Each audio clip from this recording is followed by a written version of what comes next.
Hello, everyone. It is Heidi and Fidesta, and we have come to a decision on the new name of our podcast, and it is called Fierce, Honest Hearts.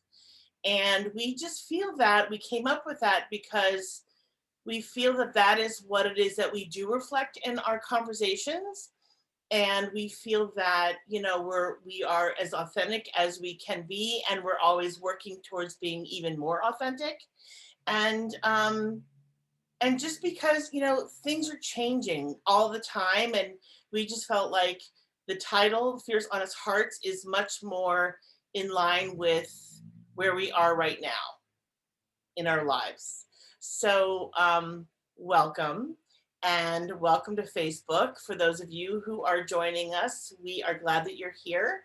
Um, it's the end of April. I can't, I know, 27th of April. I can't believe it. Huh. I think that's, yeah. Do you want to check in first today? Are you ready to check in? Yeah, I'm gonna let you check in first because that never happens. We're getting efficient over here. At least I feel like I am with the tech. So yeah, thank you. You said that so beautifully. I really just want to appreciate you for how you named why we felt called, even quietly, separately, to something being changed. Because Cocktails and Pajamas was really our early pandemic vibes, and we're no longer really in pajamas and or having cocktails. And the real deal is I'm wanting to be as vulnerable and as real as possible in this container. And I feel really safe being able to do that with you. So I love the new title, and thank you for um, channeling that and bringing that forward for us. It's really cool. Ooh, check in. Okay. I am so loving the couples coaching. That's top of mind for me today. I love individual coaching too. There's so much more leverage when you have both people in the room, right? You're not getting the he said, she said stuff. You're literally being able to be like, so is that true for you? Is that accurate? You know, where individual coaching, it's like, well, if your partner was here, would they agree? Oh yeah, they'd agree. And it's like, right? People's self-reporting can be problematic. So it's just something I hadn't expected to love as much as I do. It's a different skill set to hold two people. Um, but that's feeling really good. And I think I'm just feeling the spring vibes. Like I want to be outside and I want to be less on technology. So I'm flowing with that. Like yesterday, I went hiking in the morning where normally I'd be online, and just seeing like, how can I shift my schedule so that I'm getting what I'm yearning for? And this is kind of the blessing of being an entrepreneur. So I get to be like, yeah, I actually want to hike in the mornings and then settle in for the day.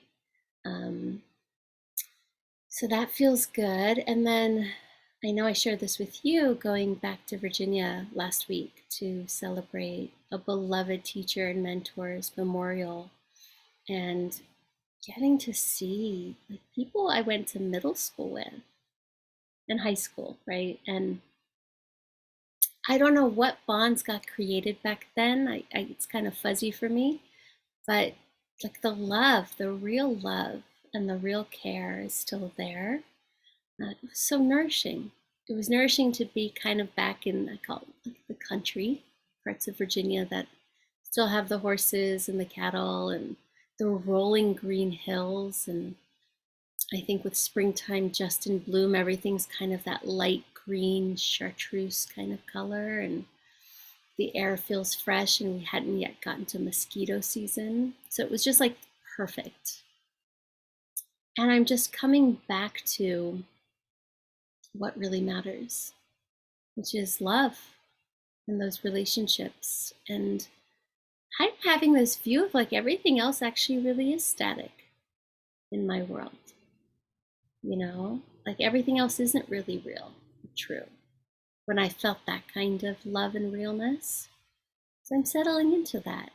It's a huge gift. It's kind of the best souvenir to get from a trip is this feeling I have inside of how loved I am, how much I love others, and that everything else, particularly, in the case of celebrating someone's life, everyone just spoke about how they were better because this person existed.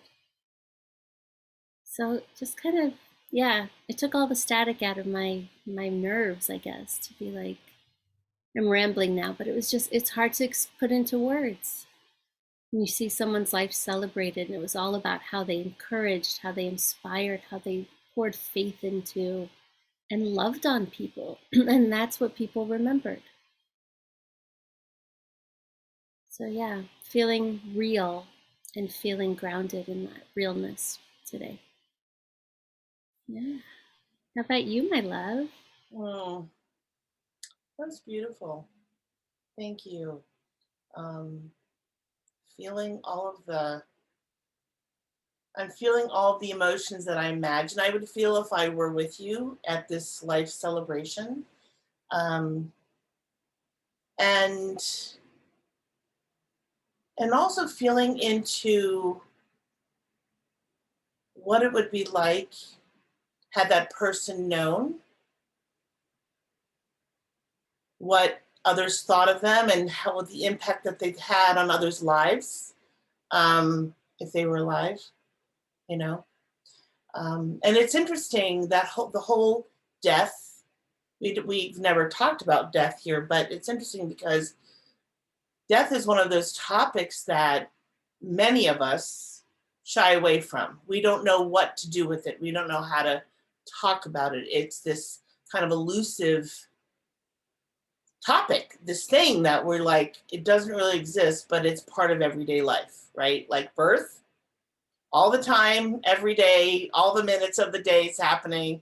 Same way with death. We come in and we go out. And so I would be curious if I'm curious for those who are listening, if you've had a birthday where you have asked your loved ones to come to it and share the things they would share about you at your memorial service or end of life service. I've seen that happen. I've not been to one, but I know I've heard of them, and I'm like, gosh, I think I want that. I think I want to do that at some point. So anyway, what is up for me? Let's see. So a lot of change, and one of the things that I'm looking at is renewing my lease, and I did ask for an extension, and I got an extension. So thank you for that support because I was just like, oh, I can't make a decision in 3 days. Like it just felt too big, and I'm like, but I can ask for an additional 10 days. So I did, right? And I think it's, I often don't think of these things because I'm like I'm in it and I'm having anxiety or whatever feelings I'm having, but then to talk it out with someone and have them offer feedback or support or whatever, I'm like, yeah, there's more than just one option, Heidi, right? Like there just is. And so again, for our listeners, like if there's something that you're struggling with, I want to support you to not sit with it alone because you don't have to sit with it alone. Because when we sit with things alone, our loneliness and our aloneness becomes even more paramount. Yeah. So that's up. And and I too am really appreciating the change in this weather and interesting about what it's doing now because at night it's dropping into the 30s again, right? So I'm like, I need to throw on another blanket or whatever. And I also like a colder night anyway. I just sleep better with colder weather. So I don't mind it. And then in the morning, maybe have to put a sweatshirt on or whatever. But to see everything budding, like this, the transformation and the change of the budding, things coming alive again. I'm like, wow, if we don't believe in creation as humans, I don't know what else there is. Like this stuff doesn't just happen, right? Like we're part of a pretty incredible planet and universe. When I think of all the things, I'm like, wow. And here it is. This happens once a year. There are different things that happen 4 times a year, and we're in the spring when things are, reborn and reliving and coming back. So that always excites me. Um, and then the change in our the name of our podcast. I'm really vibing on it and appreciating our logo, the heart, the fire heart, and like you pointed out, the 2 different colors. I hadn't really thought about that. So yeah, and also feeling excited about the um, maybe the different audience it'll attract, and maybe Mhm. it'll attract different types of people. We have no idea, but I'm excited about it all. Yeah. I love that. Yeah, thank you for so many little rich nuggets in what you just shared that I was tracking, and particularly with the name change. Like, I think anytime we show up more authentically, right, when we name it, with fierce, honest hearts, that's kind of like a little beacon for other people who are looking for that. And I am willing to assert that after the last 2 years, and maybe for many people, most of their lives, they're looking for some realness and some honesty. And with that, a sense of safety, right? When we're honest with each other. And what we had wanted to do from the beginning, which was model something that maybe people aren't totally comfortable with yet. So Yeah. that they too can explore it in their lives. And something I said to you, I think on our check-in call, when you said we were talking about what edges we could push or where we could go, and I said to you, well, I don't know, I've grown comfortable going into the uncomfortable stuff with you because you make it so safe, and that was an edge stretch at the beginning for me. Yeah. And now I'm like, ooh, where else could we explore? Because there is a freedom and an expansion when I feel safe. Sure. Yeah. And I want that for everyone. I really do. Yeah. Life has a lot of meaning, and the meaning for me comes from us being able to be ourselves as fully as we have access to, right? And that changes throughout life. Yeah. Yeah. For sure. Mm. And this thing you said about having birthdays where people do share these things. I mean, I hope to be appreciative enough of people that they know what I would say at their memorial Right. while they're living. And it's a cool thing to be tasked with, Yeah. to be like, do the people I love know where I appreciate them and how I appreciate them and how blessed I feel that they are a part of my world? Because on some level, it's like, what's the point if that's the only time you say it? It's when they've passed on. Right. And I think that's where a lot of the grief and regret comes from for me, is like, oh, I didn't tell them that. Whereas if you Yeah. do it, then, I think with my teacher's memorial, it was like he knew how much he was cared for and loved and admired by me.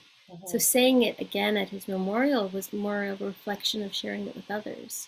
Mhm. Um, but I didn't have that tinge of regret Mhm. that he didn't know. Yeah.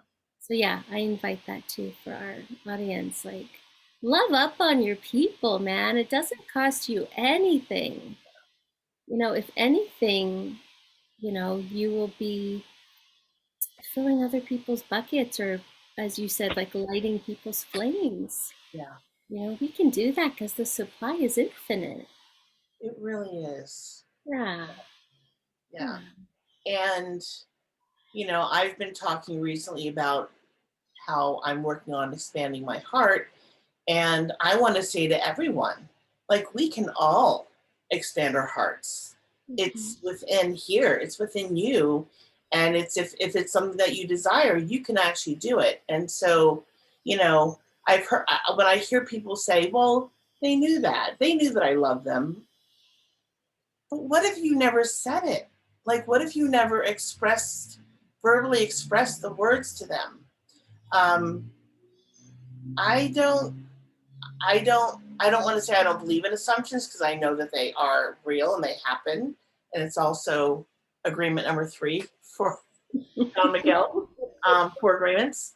Um, but I don't ever want to assume that someone knows how I feel about them because it leaves too much room for mistake or things that are unsaid, right? Things that are important for the other person to hear. And I think that would be one of my biggest life regrets if I didn't express to someone how I feel. Um, and yes, it's vulnerable. And yes, you're being as authentic as you can when you do that. And you also open a space for yourself and the other person in your relationship to have more and for it to grow when you do that. And it's going to feel scary. And I get that. And it's also really, really important and vital, in some cases, vital to the relationship. And when you're met back with a certain level of appreciation, or just that person being able to graciously receive it. I mean, to me, I think the last couple of months, I feel like I've been going through my own trials and tribulations. And to be loved on by the people I grew up with, um, they might think it was just a statement of appreciation, or they might think, like, oh, she knows. But I can feel on the inside how much more filled up I am and how much more like balm for my heart there is from that recognition and that love. It could have been a warm embrace and an I love you so much. It doesn't really matter that what it looked like, but it did way more for me than I expected. So I'm kind of riding that wave of like, okay, so it feels vulnerable, but imagine what you might be gifting someone with. And imagine what they might be going through. And they might need that little bit of, water in that bucket, right? So, yeah, I think sometimes we have to experience it to see how meaningful it is. Yeah. Um, and I, for one, am an advocate for sure. Which leads me to the opposite, which we were kind of talking about, Brene Brown's candle blower outers. Yeah. And I'm wondering if you want to lead a little bit about that kind of person or that kind of energy in our world. Yeah. Your experiences with it. Yeah, sure. So Brene talks about people in our lives that are either candle blower outers or people who protect our flames. Our flame, the metaphor for the flame is something that we hold dear, something that's important to us, something that a goal we might be attaining to, right? And so I'll give you an example. So recently, for those of you who know, have been following along, I'm not going to go into it very deeply, but I'm working on a pretty big project called Project Mitzvah. There's a lot to it. And recently, someone said to me, before that money drops, da, da, da, da, da, da, da, like you're going to have to da, da, da, da, da, right? Not knowing what I've done, not knowing anything about the preparation or anything like that. And I was like, huh. First of all, that's unsolicited advice, which I love. And I was like, oh no, I've got to cut this person off. And I did. And I was just like, I'm busy with something. I've got to go. And And I remember at the very beginning when before I even came up with a name, when I said the amount of money that I was told to manifest, this person was just like, and this was the very first person that I told that I thought I could trust. It was really kind of fascinating. And so it was actually good that I learned this from the beginning, because I was like, I got to really protect this flame. And this person was just like, that's ridiculous. It'll never happen. Almost verbatim those words. And I was just like, all right. And we were face to face. I was visiting this person. I was sharing with this person, and we were face to face. I said, okay, end a conversation. Like, let's move on to something else. Because I knew that if I didn't shut it down in that moment, I could have really spiraled and been like, well, this person's right. And really questioned and doubted and all that stuff. And I'm like, no, I really know this and feel this in my heart. I know this to be true. So anyway, so the reason, we wanted to bring this up today is because for those of you who do have a dream,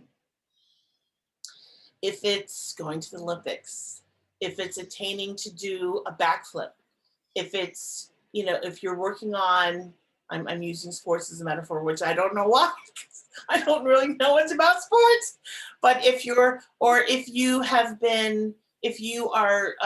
wanting to exercise again, and your first thing is to walk around the block, and you're excited about this change that you're making in your life, share it with people that you can trust and who are going to build you up.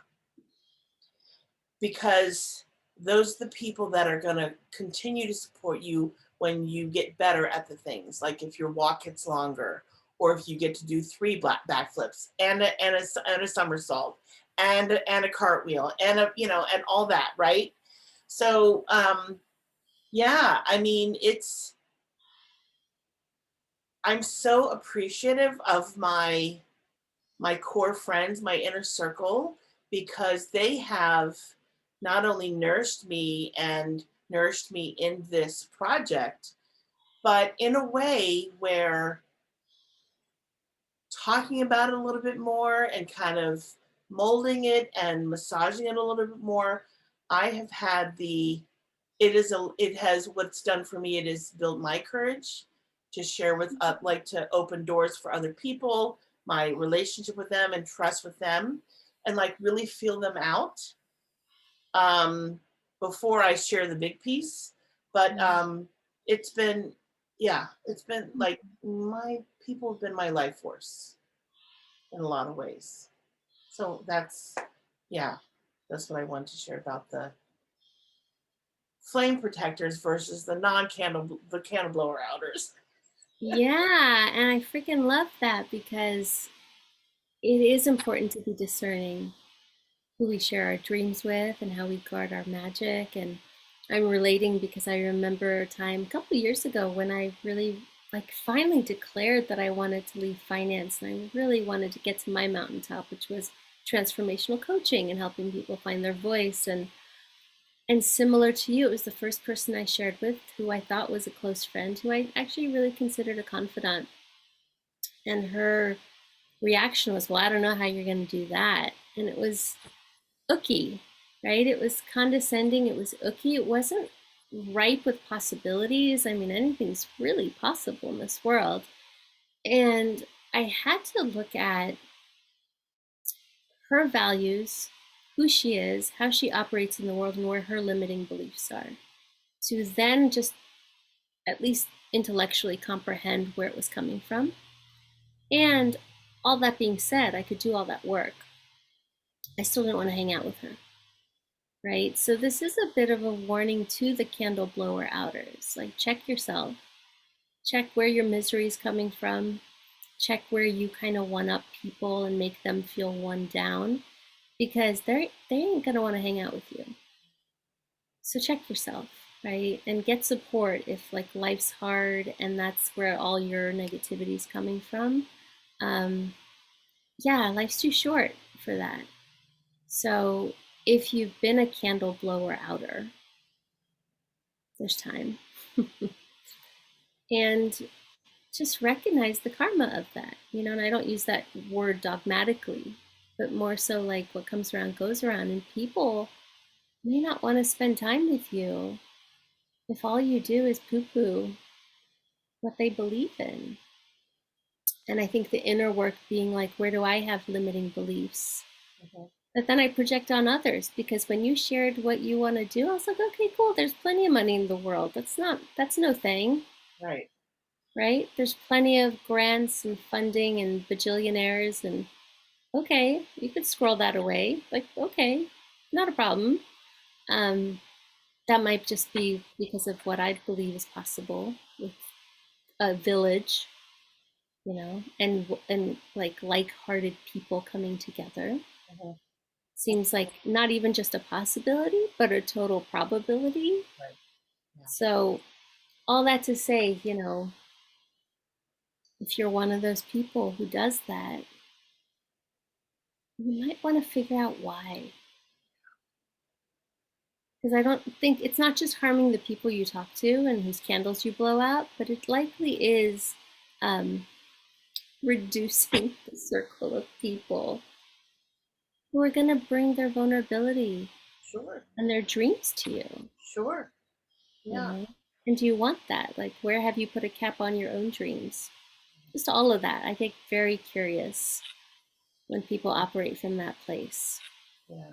Um, it feels like some kind of bitter bug has hit them. Yeah. Yeah. Yeah.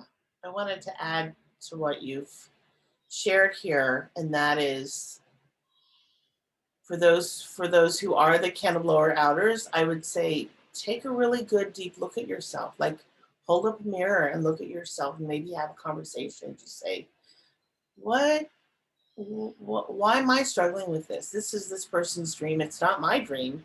It's their dream. It's their hope. It's whatever you want to, whatever word you want to use. Why am I shutting that down? What does that say about me? And also the other thing that it does is that it literally in the moment that one does blow out the candle, it changes the dynamic of the relationship and Yeah. it changes the trust in the relationship. It's not a Because, safe relationship anymore. right, right. Because this person shared something really vulnerable with you and you just blew out their candle. That's not okay. So really, like when you're with your loved ones and family and they're share pardon me, and they're sharing these kinds of things with you, hold them dearly. Because that's like vulnerability doesn't come around often. And it's hard for people to do that oftentimes. Mhm. So really hold that with what's the word I'm looking for? It starts with an R. With Reverence? with reverence. Thank you. Yes, hold it with reverence, because that's important. Yeah, amen. And I'm just going to invite anyone who is in that place or finds themselves in that place of blowing out people's candles. If you want to go a little deeper, like, where have you squashed your own dreams? Right. Or And, maybe and your dreams have been squashed by someone else. yeah. And Yeah, now you're subscribing to that newsletter, right? And maybe you can liberate yourself there. yeah, Mm, juicy. really juicy. So I want to share with the audience that if there's something that you um, are feeling excited about, dreaming about, and are on this in this space of, whoa, I really want to do this, and you haven't shared it, and you want a private message, Fedester or myself, feel free to do that. Yeah, it's a safe space to do that. We will hold that with reverence and with love. Um, And of course, we'll always appreciate your vulnerability. Yeah. And there's something to be said about just proclaiming it, Yeah. right? When I think of people who have these dreams and they're held really quietly, and there's no board with the goals, and there's no like post-it somewhere, there's nothing but like this little seed internally, that proclamation to one person that you trust can sort of make it real and can get you out of your shell. I know it has for me in the past. To speak over it, to name it, to proclaim's the best word, like to say it out loud to Yes. someone, Yeah. right? Because otherwise it's just a wish or an idea that no one knows about. Yeah. And I say this because I also think that those who love us are emotionally invested in us. And when we share with them what our dreams are, and if they're people that are able to hold it, they're going to be thinking about ways to help, right? Not stepping on your toes, but just cheerleading in your corner. Right. So don't rob yourself of that possibility too, of similar dreamers who are like, yeah, totally, Right. let's do it. Yeah. Because we can all use a cheerleader in our corner. Or Yeah. two or three, right? Or a whole squad. Yeah. Yeah. Yeah, and only for the sake of giving, right? I think there's certain industries, I know music and film industries, where like everyone's got an angle for why they're talking to you. And it's not a really safe space. Within your friendships, and hopefully, if there's, I think, even a small group of people that you can trust, um, for them to give hope and support and encouragement, because it's going to take a lot of tenacity to make a dream come true. So lean on the resilience of others, lean on other people's belief in you. And I guess just don't go at it alone. It's probably what I want to say. Yeah. Yeah.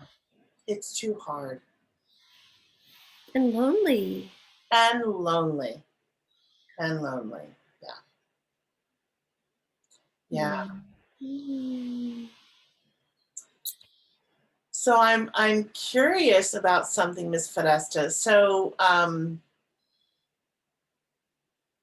when so Fedesta and I are in this Braving Intimacy Circle where she facilitates with another woman, and and I and we all sort of do this check-in, and then we do a little bit more deeper sharing, et cetera, et cetera, and it's really lovely. And one of the reasons that I'm in it is because it's so for me to feel safe in a group, I need everybody to participate to feel this equilibrium, right? And what what happened last week was you were doing it differently, which I didn't know. And um and so when you did end up sharing, doing a little check-in, and I said to you, thank you for sharing because it makes me feel safer and to know a little bit more about what's going on for you. I'm curious, like before you shared, how were you feeling? Because the agenda was that you weren't going to share, right? Mhm. And so I'm curious before you, because I don't remember who the first person that shared was, but I don't think it was your co-facilitator. Um, but I'm curious though, as we were sharing, how you felt as you weren't sharing. Do you understand my question? I think so. Yeah, I think it was a little tug of war internally, Oh, actually, because from a previous Braving Intimacy Roundtable, the feedback I got was from a business ally. who said, as facilitators, don't share so much. Let the group really have their process. Mhm. And I thought, okay, cool, that makes sense. Let me try that. And this is where I get to see my all or nothing thinking, Mhm. right? Of like, say something or don't say anything. So that's the place where I was sort of kind of had a little duct tape over my mouth energetically of like, okay, this time try saying nothing and letting everyone else have the space. And it's also something I'm working on in my life because I think I can be a big presence. I'm rather loquacious, I'm expressive. And so I've been trying to lean back and like let the introverts and let people who maybe wouldn't take up space have the space. So that's kind of under there too. I was kind of okay with it, like as a prototype, as a trying it. Mhm. I wasn't like, oh God, I have so much to share and I'm not sharing. Mhm. And what I found really interesting is when my co-facilitator decided to share. And I was like, oh gosh, the business ally said really not to. I felt that tug of war inside. And I'm learning to go with the flow. So I shared. And I think what helped me most was you naming how much it served you, because that's what it's all about, right? So it's like taking what a business person's telling me as like, okay, that person has business acumen and is saying it for a reason. Like maybe you don't share 8 times in an hour, Right. right? And on the other end, being like, but I'm here to serve the people who are showing up. Mhm. And if that makes you feel safer, more trusting, maybe even more normalized, because I've also got stuff up, Mhm. right? Then it's a win. So it was a huge learning experience for me Mhm. around where I can be rigid, frankly, Oh, interesting. you Yeah. know, where it's like, oh, wait, we're not going to do this. And now my co facilitator is doing it. And again, continuing to trust my collaborators that like, okay, if her flow vibed into sharing too, I could get really rigid and be like, we're not doing that, or be like, okay, that's what we're doing. Let me, because I love sharing, and I was holding this place of I want you guys to have space to feel and share. So it's a tricky place as a facilitator, right? Am I holding space? Am I part of the space? You know, is Mhm. it a space simply for you all to unpack things and for me to validate? Or is it a place where I unpack something with you? But I don't know that there's any one answer or rule. Yeah, I don't think there is any one answer. Yeah. And I also like just gonna be authentic here. So I also wasn't gonna allow it. I wasn't. And here's the thing, Fidesta. It's not that I need to know details or anything really deep. Mm-hmm. I want to be let in a little bit. Mm-hmm. Just Totally. a little bit with facilitators, right? Um, because like you said, it does level the playing field a little bit. And what you said was feel a little bit more normalized, Mm-hmm. right? Um, so there's less of a one up, one down, whatever metaphor you want to use. And yeah, I wouldn't have. I would have pushed. You would have challenged. I Yeah. would And have. when you say that, I think of like my first weekend at the relationship school, with Jason Gaddis. And here is this world renowned thought leader on interpersonal psychology and relationships and communication. And he and his wife were teaching some of the stuff. And I don't remember what moment it was, but he let us know that he was emotionally limping that day Mhm. because he and his wife had gotten into a conflict and a rupture that hadn't yet been repaired, right? Like they were obviously going to repair it at some point, but here he was at this event. And I felt let in. He didn't unpack the whole gripe and he didn't like make it about him. But for a leader in relationships to say, I'm emotionally limping because my relationship's in rupture today, and I'm here with you, but I'm also kind of feeling that. Completely threw him off the pedestal in the best possible way. Yeah. Leveled the playing field. It normalized, like, shit, if he's like an expert and he's having fights in the kitchen, like, okay, thank God, like, none of us, there's no guru cushion or pedestal that's unattainable, right? This is a human in the trenches alongside me who's learning and growing. And I do want to be that kind of facilitator. So it's just been an interesting journey to be like, how many advisors one can have when I'm building a business, and then being like, okay, but wait, what's my actual seat, right? Because everyone's got an opinion, everyone's trying to be helpful, and sometimes I'm deferring to people who I think have more of a certain acumen than I do. Mhm. And then there's your feedback that's like, wait, no, you gotta share too. So it's just, yeah, it humbles me Oh, because there's no static response. It's all having to think through what's appropriate in the moment. It's a dance. right. Yeah. And there's no one right way Yeah. ever. Yeah. Yeah. But I certainly know what's made me feel closer to other facilitators. So that is Hmm. pretty good compass. Hmm. Yeah. Sure. Mm. Yeah. Thanks for diving in there a little bit more. Yeah. Yeah. I also had thought of something. It's like eluding me now. Hmm. I think I don't know, this place of care. It's again what I experienced last week that had nothing to do with any divisive energy. That really hit home for me. No one was worrying about the little things. There wasn't a bunch of chatter about stupid static.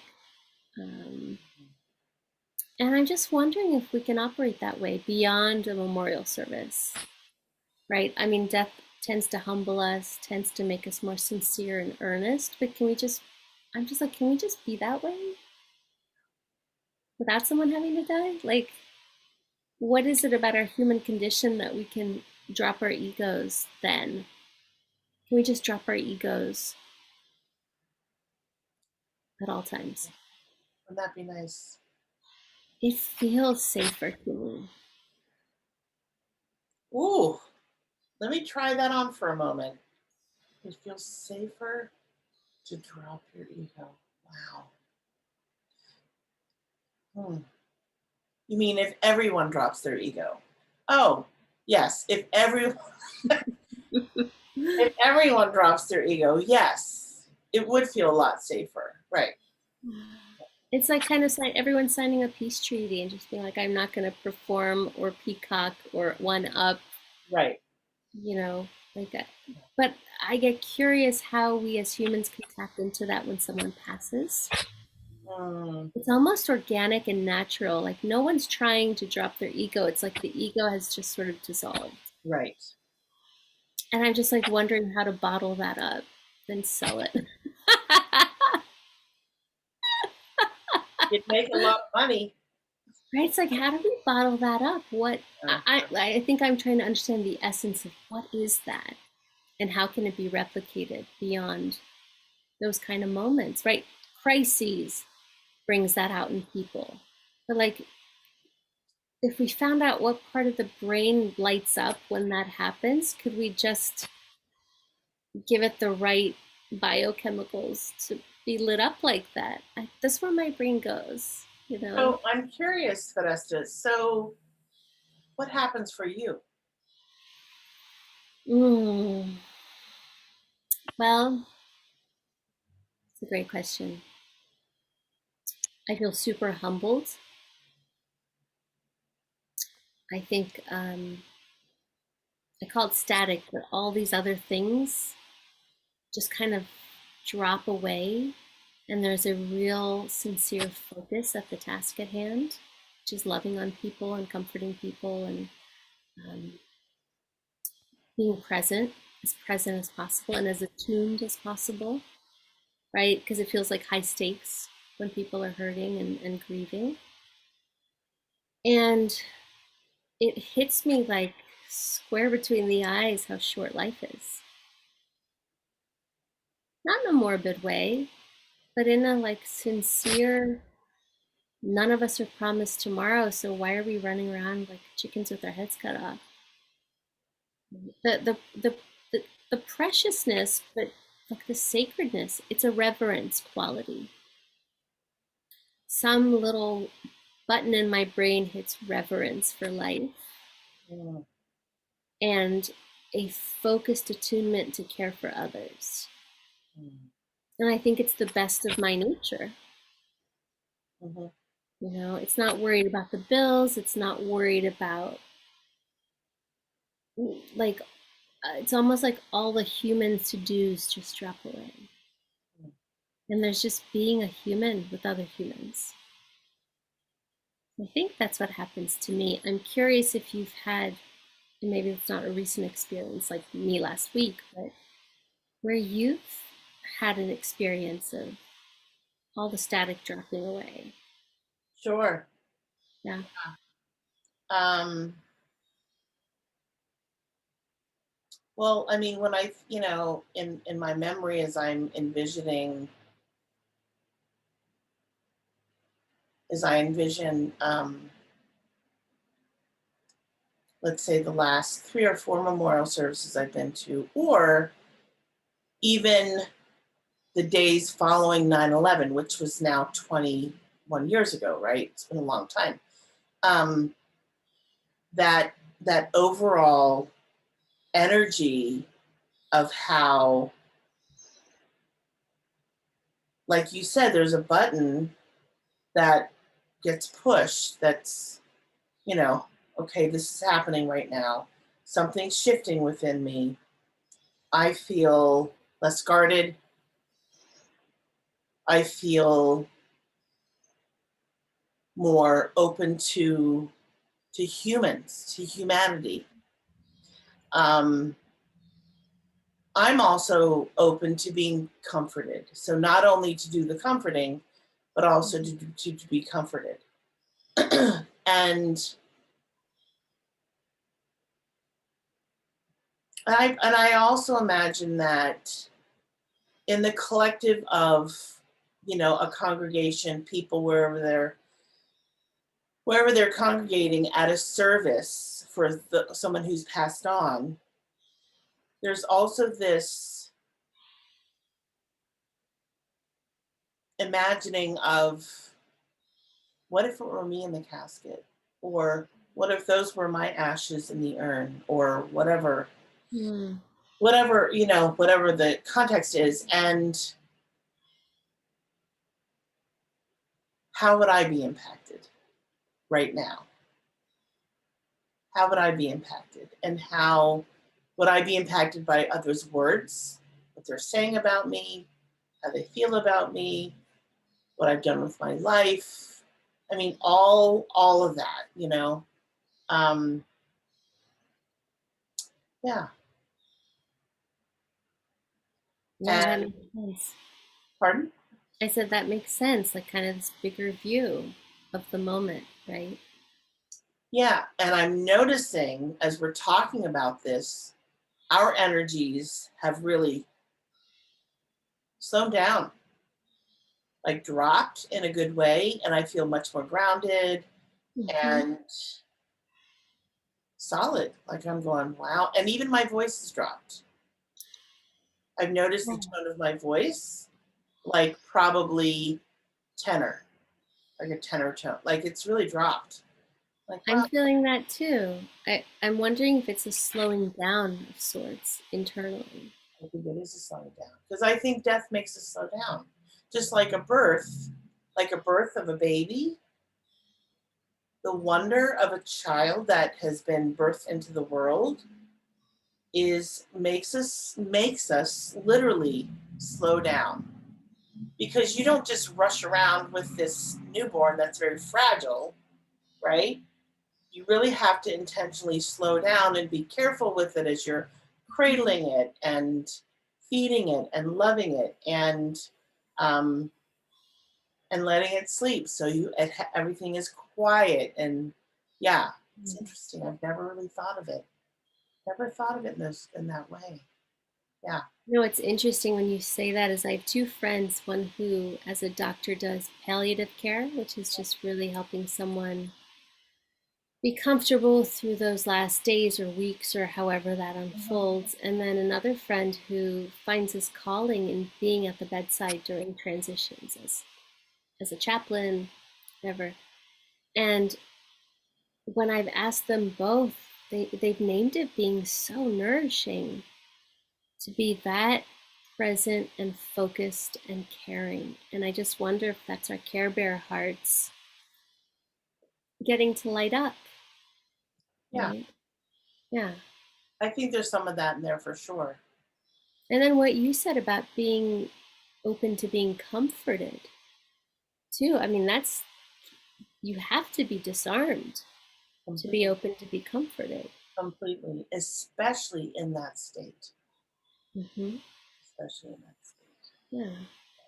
So I'm tethering this to vulnerability. Yeah. Grounding us and humbling us. Yeah. Right? And I still love that we all have personalities and we're playful and we have our own things, but this feels like the realness. Mm-hmm. This feels like, as you said, this feels like the ground. Mm-hmm. Yeah. Thank you. Yeah. You're welcome. Thank you. Mm. So are you ready for a chat pack I question? think we are, yeah. Let's talk about pivoting.